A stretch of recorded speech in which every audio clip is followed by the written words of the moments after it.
नमस्ते बच्चों। देख सर इंग्लिश क्लासेस यूट्यूब पे आपका स्वागत है। आज फिर से आपकी मैथ की क्लास है कक्षा 10 वालों के लिए। ओएमआर बेस्ड पर काम हो रहा है इस पर, तो आप सभी लोग जुड़ जाइए। जो ओएमआर पर हम लोग काम कर रहे हैं, तो ओएमआर पर काम होगा इस पर, ठीक है ना। पूरी ओएमआर आपको पढ़ाई जाएगी कक्षा 10 की। आज मैथमेटिक्स की क्लास है, तो मैथमेटिक्स की क्लास में सभी लोग जुड़ जाइए। वैसे मैं बता देता हूँ, देख sir English classes YouTube channel है, ठीक है ना। और आप लोग सभी लोग जल्दी से जल्दी जुड़िए ताकि आप लोगों को ये सेशन पूरा मिले। और इसके बाद हम लोग अपने क्वेश्चन पर आ जाएंगे, और जितने भी क्वेश्चन हैं बड़े आराम से क्वेश्चनों को लगाएंगे। और आप लोग केवल बस अपने चैनल पे बने रहिए और इन क्वेश्चनों के आंसर भी देते रहिए। लिखा है पहला क्वेश्चन आपका, किन्हीं दो संख्याओं का एलसीएम 60 है, एचसीएफ 3 है, एक संख्या 12 है तो दूसरी संख्या होगी, ठीक है ना। तो देखिए, एक फार्मूला आपने पढ़ा होगा कि लासा गुणे मासा बराबर पहली संख्या गुणे दूसरी संख्या, ठीक है ना। ये आप लोगों ने पढ़ा होगा। तो अगर एलसीएम का मतलब लासा, लासा कितना है 60, मासा कितना है 3, पहली संख्या 12 और गुणे दूसरी संख्या को हम लोग x मान लेंगे। अब x का मान निकालेंगे तो 12 पंचे 60 हो जाएगा। तो x बराबर कितना आ जाएगा, 5 थी, 5 को गुणा 3 में कर देंगे, कितना आ जाएगा 15। तो आपका आंसर कितना आ गया 15, जो कि ऑप्शन नंबर आपको कौन सा है, बी। तो इस प्रकार से हम लोग क्वेश्चनों को जल्दी जल्दी लगाएंगे, है ना, क्योंकि ओएमआर में ज्यादा टाइम वेस्ट नहीं करना होता आप लोगों को। इसके बाद दूसरा क्वेश्चन आपके पास ये है, उन क्वेश्चनों को आराम से समझना है, क्योंकि जो क्वेश्चन थ्योरी वाले हैं तो इस थ्योरी वाले क्वेश्चन में हो सकता है आपको थोड़ा सा प्रॉब्लम पड़े। आगे अगला क्वेश्चन है कि एक शून्येतर मतलब शून्य नहीं है, कुछ ना कुछ संख्या है, एक परिमेय है और एक अपरिमेय संख्या का गुणनफल हमेशा होता है। देखो, एक परिमेय, यहां देख लो, अगर एक परिमेय संख्या है, एक परिमेय है और गुणा अगर अपरिमेय से कहेंगे, अपरिमेय, तो हमेशा क्या निकल के आएगा बेटा, अपरिमेय निकल के आएगा। क्या निकल के आएगा, अपरिमेय निकल के आएगा। तो इसका ऑप्शन देखो, हमेशा अपरिमेय, हमेशा परिमेय, यहाँ पर परिमेय लिखा है, परिमेय। और परिमेय या अपरिमेय, तो आपका ऑप्शन कौन सा हो जाएगा, पहला हो जाएगा हमेशा अपरिमेय। कारण जिससे हमने कहा परिमेय, ये यहाँ पर लिखा 2/3 और गुणे अपरिमेय हमने चलो अंदर रूट 5 कर दिया, तो 2 अंदर रूट 5/3, तो ये भी क्या हो जाएगी, अपरिमेय हो जाएगी। इसीलिए परिमेय का गुणा जब अपरिमेय से करेंगे तो हमेशा अपरिमेय ही आपको मिलेगा, ठीक है ना। अगला क्वेश्चन, तीसरा क्वेश्चन है आपका कि रेखा युग्म समीकरण, रेखा युग्म समीकरण इतने के हल होंगे। देखो, रेखा युग्म समीकरण, एक समीकरण ये दिया और एक समीकरण ये दिया। यहां पर देखो थोड़ा सा मिसप्रिंट है, यहाँ पर माइनस है, ठीक है ना। लिखा है तो मैंने बताया था कि a1/a2 और b1/b2 और c1/c2 पर देखेंगे, इस पर एनालिसिस करेंगे तो 1 यहाँ से 4 हो जाएगा, यहाँ से 2/8 हो जाएगा, यहाँ से -5/-20 हो जाएगा। सॉल्व करेंगे तो 1/4, 1/4, माइनस से माइनस कैंसिल, 1/4। ये दोनों आपस में कैसे हैं, बराबर है, तो ये कैसे हो जाएंगे, संपाती हो जाएंगे। कैसे हो जाएंगे, संपाती हो जाएंगे, और इनके अनेक हल निकलेंगे। कैसे निकलेंगे, अनेक हल निकलेंगे, और कैसे हो जाएगा, संपाती हो जाएगा, ठीक है ना। अगला क्वेश्चन, क्वेश्चन नंबर आपका नेक्स्ट है, क्वेश्चन नंबर 4। लिखा है, सवाल को समझिए और देखिए, फिर इसके बाद आंसर पर टिक कीजिए। लिखा है, वह सबसे बड़ी संख्या जिसमें 70 और 25 को विभाजित करने पर क्रमशः शेषफल 5 और 18 प्राप्त होता है। ऐसे सवाल कंपटीशन में बहुत ज्यादा आते हैं, तो हम लोग बड़े शालीनता से लगाएंगे। देखो बेटा, इसकी एक ट्रिक होती है, जो शेषफल होता है ना, उस शेषफल को पहले क्या करते हैं, घटा दे। तो 70 में हम लोग 5 घटा देंगे, कितना बचेगा, 65। इसके बाद 125 में कितना घटा देंगे बेटा, हम 18 घटा देंगे, तो कितना बचेगा, 107, है ना, 18 है ना। तो अब देखिए, कह रहा है कि प्राप्त होते हैं, तो वो संख्या कौन सी होगी। अब बताइए वो संख्या कौन सी होगी, वो किस संख्या का हम लोग भाग दे रहे हुए, बड़ी से बड़ी संख्या बताइए जिसमें 70 और 125 को विभाजित करने पर, मतलब 70 का भाग देते हैं और 125 का भाग देते हैं। तो क्या करेंगे, अब इनका हम लोग क्या करेंगे, लासा ले लेंगे। तो 13 गुणे क्या हो जाएगा, 5 हो जाएगा। 107 को हम लोग क्या करेंगे, 107 को यहाँ पर डिवाइडेशन किससे करेंगे, 3 से तो जाएगा नहीं, है ना। 7 से भी नहीं जाएगा, 9 से भी नहीं जाएगा, 11 से भी नहीं जाएगा। तो यहाँ पर 5 नहीं है, यहाँ पर बेटा कितना, 8 है। देखते हैं। तो यहाँ पर 117, तो 13 गुणे ये हो जाएगा। तो 13 गुणे 5 गुणे 9, 13 65 गुणे 9, 9 45, 4 9 54 और 58। आंसर है जी नहीं। तो यहाँ पर कुछ ना कुछ यहाँ पर दिक्कत है। 70 और 125 को विभाजित करने पर, 70 और 125 को विभाजित करने पर, अरे तो कुछ नहीं बेटा, ये थोड़ा सा भाषा पे ध्यान दीजिए। इतने को मतलब ऐसी कौन सी संख्या जिसमें 70 का भाग दे तो हमारा 5 शेषफल आए, 125 का भाग दे तो हमारा कितना 18 शेषफल आए। ठीक है ना, कितना, सॉरी यहाँ पर 8 ही है, यहाँ मिसप्रिंट बेटा, कितना है 8 शेषफल आए। तो देखो इनका मासा देखो कितना आएगा, मासा कितना आया 13। तो वो कौन सी संख्या है, वो 13 एक ऐसी संख्या जिसमें 70 का भाग देंगे तो हमारा 5 शेषफल आएगा, और 13 का भाग 125 में देंगे तो हमारा कितना 8 शेषफल आएगा। तो इसका ऑप्शन कितना हो जाएगा 13। इसमें थोड़ी भाषा थोड़ी गलत लिखी है और यहाँ पर 18 अंक ना होकर के 8 लिखा है। ठीक है, इसलिए थोड़ा सा इसमें टाइम लग गया आपको, क्योंकि जब डाटा अगर गलत होता है तो थोड़ा सा टाइम तो लगेगा ही लगेगा।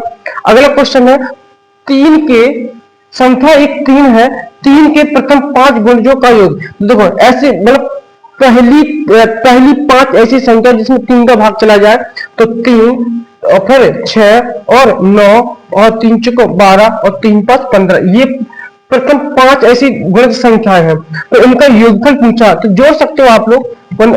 ये इतना छोटा क्वेश्चन है कि इसमें फार्मूला लगाने की आवश्यकता नहीं है। तो कितने 6 3 9 9 9 18 18 19 20 कितना हो जाएगा 30 और प्लस 15, तो कितना आंसर आ जाएगा बेटा 45 आ जाएगा। कितना आ जाएगा 45। वैसे ये जो सवाल है, ये सवाल है आपका समांतर श्रेणी का, लेकिन छोटा सा सवाल है इसलिए मैंने कोई फार्मूला नहीं किया, सीधे सीधे क्या कर दिया, जोड़ दिया। ठीक है ना। इसके एक ट्रिक और है, अगर देखो किसी संख्या की जितने वो शब्द बोले तो कुछ नहीं करना, 3 ये कहां तक गया 5 तक गया, तो 1 प्लस 2 प्लस 3 और प्लस 4 और प्लस 5, बस इनको जोड़ दीजिए। कितना 5 4 9 9 3 12 14 1 15, तो 15 गुणे 3 कितना 45। ये भी एक ट्रिक है आपकी जो बहुत जल्दी आपके आंसर आ जाएंगे। ठीक है। अगला क्वेश्चन है, इस क्वेश्चन को थोड़ा समझना टाइम लगेगा, इस क्वेश्चन को समझने में। आपको लिखा है द्विघात समीकरण लिखा है क्या 2x² माइनस का 4x और प्लस का 3 इक्वल टू 0 के बारे में निम्न कथनों पर विचार कीजिए। देखते हैं क्या क्या विचार करना है। पहला इसमें कथन दिया है क्या दिए गए समीकरण में विविध कर 0 से कम है। तो देखो बेटा d का मान निकालेंगे क्या, b² माइनस का 4ac, b कितना -4, तो -4 का whole square minus 4 into a का मान 2 है और c का मान 3, तो सॉल्व करेंगे 16 माइनस कितना आ जाएगा 6 6 को 24, तो कितना आ जाएगा -8। बिल्कुल सही, पहला ऑप्शन आपका सही है कि जो विविध कर है वो 0 से कैसा है कम, माइनस का आ रहा है इसलिए 0 से कम। पहला हमारा मतलब पहला कथन सही है। अगला समीकरण के कोई मूल वास्तविक नहीं है, बिल्कुल सही। देखो क्योंकि इसमें 3 कंडीशन होती हैं कि d is greater than 0, d equal to 0 और d इज लेस देन 0। यहां पर होगा वास्तविक, कैसा होगा वास्तविक और असमान, ये आप लोगों ने पढ़े होंगे। यहां पर होगा क्या वास्तविक और कैसा होगा यहाँ पर समान। लेकिन जब d इज लेस देन 0 हो तो ये कैसा हो जाता है बेटा पूरा का पूरा काल्पनिक हो जाता है। इसी को हम लोग काल्पनिक को ही क्या बोल देते हैं आभासी, काल्पनिक को ही क्या बोल देते हैं आभासी। तो यहाँ पर जो देखो दूसरे स्टेटमेंट है समीकरण के कोई मूल वास्तविक नहीं है, ये भी बिल्कुल सही है आभासी है। अगला तीसरा स्टेटमेंट है समीकरण के विविधकर 0 है ना, विविधकर तो 0 नहीं आया ना क्योंकि 0 से छोटा आया, तो तीसरा कथन गलत। अब हमें कथन छांटना है। देखो ये क्वेश्चन बहुत अलग हटके आया इस बार। समीकरण के मूल क्या वास्तविक है नहीं, कैसे निकले छोटा निकला, 0 से छोटा निकला और 0 से छोटे पर कैसे मूल्य देते थे काल्पनिक और आभासी, तो ये भी आपको क्या हो गया गलत। तो कौन कौन से कथन सही है, पहला और दूसरा कथन सही है। अभी देख लो पहला कथन और दूसरा कथन सही है। अब देखते हैं इस पे आंसर में क्या कह रहा नंबर 1 में पहला और क्या दूसरा सही है। दूसरे में कह रहा थोड़ा सा ऑप्शन ऊपर नीचे हो गया, पहले में कह रहा पहला और पहला कथन और दूसरा कथन सही है, ये बिल्कुल सही निकला था। फिर कह रहा तीसरा कथन, तीसरा तो हो ही नहीं सकता। फिर कह रहा पहला और चौथा, पहला तो था लेकिन चौथा नहीं था, इसलिए ये वाला गलत। केवल एक नहीं था, पहला था और दूसरा था। ये मैंने दोनों अभी स्टेटमेंट बताए थे, आप ऊपर देखो कि पहला कथन था ये वाला कथन और ये वाला भी कथन, इसलिए इसका आंसर जो है, इसलिए इसका जो आंसर है वो कौन सा हो जाएगा, नंबर 1, पहला कथन और दूसरा कथन। ठीक है ना, तो कौन सा ऑप्शन सही हो जाएगा आपका, ये वाला। ठीक है, ये वाला आपका कथन क्या हो जाएगा, सही हो जाएगा। अगला क्वेश्चन है, देखो बेटा एक बार फिर से आप लोग देख लीजिए कि wake sir English classes YouTube channel है, जल्दी से आप सब्सक्राइब कीजिए ताकि वीडियो आपको तुरंत सबसे पहले मिले। ठीक है ना, सब्सक्राइब कीजिए और फॉलो भी कीजिए। मैं बार बार बोलता हूं, ये आपका कॉन्टेक्ट नंबर है, जिससे आप व्हाट्सएप पर आप जो भी क्वेश्चन हो पूछ सकते हो सर से। ठीक है ना, हमारी जो टीम काम करती है उससे भी पूछ सकते हो, तो कोई ना कोई आंसर जरूर दे देगा। अगला क्वेश्चन है कि AOBC एक आयत है। अरे देखो तुरंत एक आयत बना लो, पहले एक आयत बना लो, जो बोल रहा है वही देख लो, AOBC। तो देखते हैं भैया AOBC क्या, इसमें A शीर्ष 0,3, वैसे मैंने बना दिया लेकिन इसको अभी थोड़ा और करेंगे। देखिए O क्या है, 0,0। तो देखो यहां पर क्या करेंगे, इस पर बनाएंगे हम लोग, इस पर, क्योंकि यहां पर निर्देशांक ज्यामिति का सवाल है। ये O हो गया 0,0, ठीक है ना। इसके बाद A कितना 0,3, तो ये कहां हो जाएगा 0,3 ऊपर हो जाएगा। इसके बाद क्या 5,0, 5,0 कहां हो जाएगा, यहाँ x पर 5,0, और इसका विकर्ण है, इसका विकर्ण है। तो ये बताइए, तो एक शीर्ष बचा, तो एक शीर्ष ये बचा, ये तो हो जाएगा कितना 5,3 हो जाएगा, है ना। 5, क्या हो जाएगा 3। तो ये विकर्ण निकालना, या तो ये विकर्ण के आंसर होगा या फिर ये वाले विकर्ण का आंसर होगा।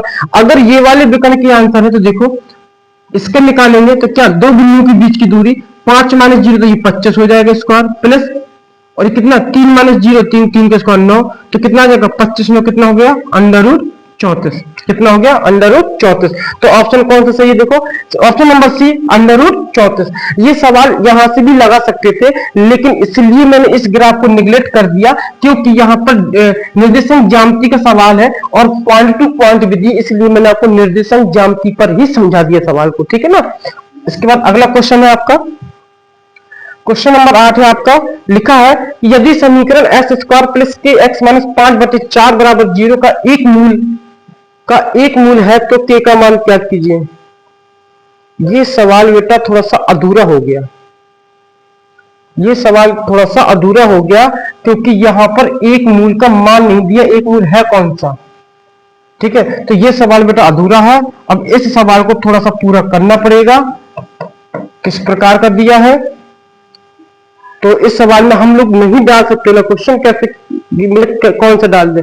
तो इस क्वेश्चन को थोड़ा सा क्या करते हैं, इस क्वेश्चन को हम लोग देखेंगे कि मिसप्रिंट कहां है, क्योंकि एक मूल का यहां पर नाम नहीं दिया। अगर एक मूल का नाम दिया होता तो किसका मान निकल आता, के का मान निकल आता। क्यों, क्योंकि जो मूल दिया वो सीधे सीधे एक्स में रख देंगे तो के का मान निकल आएगा। ठीक है, इसलिए इस सवाल को हम लोग रोकेंगे क्योंकि अधूरा सवाल हो गया ये।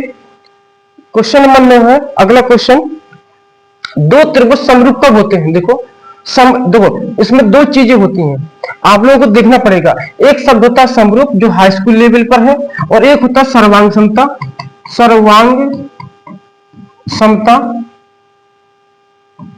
तो समरूप में क्या होता है कि रूप समान हो, सर्वांग में क्या सभी अंग समान हो। तो यहाँ पर केवल कोणों पर बात होती है, और जब कोण उसके क्या संगत कोण कैसे हो जाते हैं, बराबर हो जाते हैं। तो उनकी जो भुजाएं हैं, देखो मैं बता देता हूं पहले से, यहाँ पर भुजाएं जो संगत भुजाएं हैं, ऐसी भुजाएं नहीं, संगत भुजाएं जो है वो कैसी हो जाती हैं, आनुपातिक हो जाती है। आनुपातिक मतलब अनुपातिक हो जाती है। सर्वांग सम में क्या होता है, यहाँ पर भुजा भी बराबर होती है, यहाँ पर कोण भी बराबर होते हैं। यहाँ पर 3 परिमेय लगती हैं, S S S, S A S, A S A, यहाँ side side side, side angle side, angle side angle. तो यहाँ से क्या हो जाता है, कोण बराबर भी हो जाते हैं और भुजाएं भी क्या हो जाती हैं, यहाँ बराबर और यहाँ पर आनुपातिक। तो ये दो शब्द छिपे हैं, इन दो शब्दों पर खेले पूरा। देखिए क्या कह रहा कि समरूप कब होते हैं, देखो यदि इनके संगत कोण बराबर हो, मैंने पहले बोला कोण कैसे होंगे, बराबर होंगे इसमें कोण। ठीक है ना, और इनकी संगत भुजाएं एक ही अनुपात मतलब समानुपाती, देखो शब्द मिल गया ना, शब्द मिल गया ना, समानुपाती उपर्युक्त दोनों। और देखो ये भी ऑप्शन सही है और ये भी ऑप्शन सही है, अगर ये ऑप्शन ना देखोगे ना तो गलती कर जाओगे। इसीलिए इसका ऑप्शन कौन सा हो जाएगा, सी हो जाएगा, क्योंकि पहला वाला भी सही है, मैंने कहा कोणों पर बात होती है, फिर मैंने कहा कि इनकी संगत भुजाएं आनुपातिक भी होती है, तो पहला भी सही है दूसरा भी सही है, तो ऐसा तो भरोगे नहीं आप भाई, एक ही विकल्प सही होगा ना, तो इस पर तीसरे विकल्प भी दिया कि उपर्युक्त दोनों ऊपर नीचे वाले, इसलिए कौन सा ऑप्शन सही हो जाएगा आपका, ऑप्शन नंबर सी सही हो जाएगा। अगला क्वेश्चन, अगला क्वेश्चन आपके सामने है, ठीक है ना। तो आज के 10 क्वेश्चन होंगे और कल फिर से 10 क्वेश्चन होंगे, इसलिए आज आप लोग देख लेना इस वीडियो को। यदि एक समकोण त्रिभुज, त्रिभुज ईबीसी में यहाँ पर त्रिभुज बनाएंगे बेटा, जैसी वो बात कहेगा हम लोग वैसी ही बात कहेंगे, लेकिन हम लोग अपनी तरफ से हम लोग इन शीर्षों के नाम नहीं देंगे, क्योंकि सवाल बोल रहा कोण सी कितना 90, तो ये सी हो गया 90, ए सी कितना है 3, अब या तो ये ए हो जाएगा या ऊपर ए, इसे बी कर लीजिए, तो ए बी सी, ए सी कितना है 3 सेंटीमीटर और बी सी कितना है बेटा 4 सेंटीमीटर। तो बिंदु सी, बिंदु कौन सा ये सी है, बिंदु सी से जाने वाले माध्यिका की माप, अरे वाह, बिंदु सी से जाने वाले माध्यिका, देखो माध्यिका ये है बेटा, माध्यिका होती क्या है अब मैं बता देता हूं। माध्यिका होती है कि उस किसी भी शीर्ष से उसके सामने वाली भुजा के मध्य बिंदु से मिला दो तो वो माध्यिका बन जाती है। तो कैसे बनेगी देखना, ये 3 है, ये 4 है, पाइथागोरस की परिमेय लगाओगे तो ये कितना आ जाएगा 5, कितना आ जाएगा 5। लेकिन मैं एक बात और बता देता हूं, बस सीख लेना कि अगर ऐसा सवाल कभी भी आ जाए तो ये वाली भुजा यहाँ डी बिंदु मान लेते हैं, ठीक है ना। ये भुजा और ये भुजा और ये भुजा, तीनों भुजाएं आपस में कैसी हो जाती है, बराबर हो जाती है।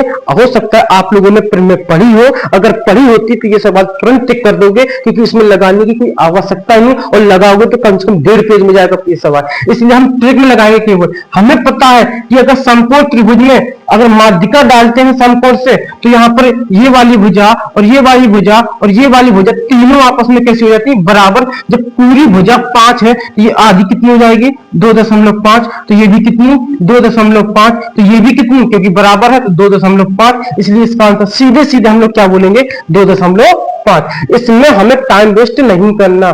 इसी प्रकार से आज के आपके 10 सवाल पूरे हो चुके हैं, ठीक है ना। तो इसीलिए फिर से मैं बोल रहा हूं कि wake sir English classes YouTube channel है, इसको सब्सक्राइब कीजिए और फॉलो भी कीजिए, बेल आइकन भी दबा लीजिए और लाइक भी कीजिए, तो आपको सारी वीडियो आपको बहुत जल्द सब प्रोवाइड होती रहेंगी। अब कल फिर मिलेंगे हम लोग अपने समय पे। Thank you.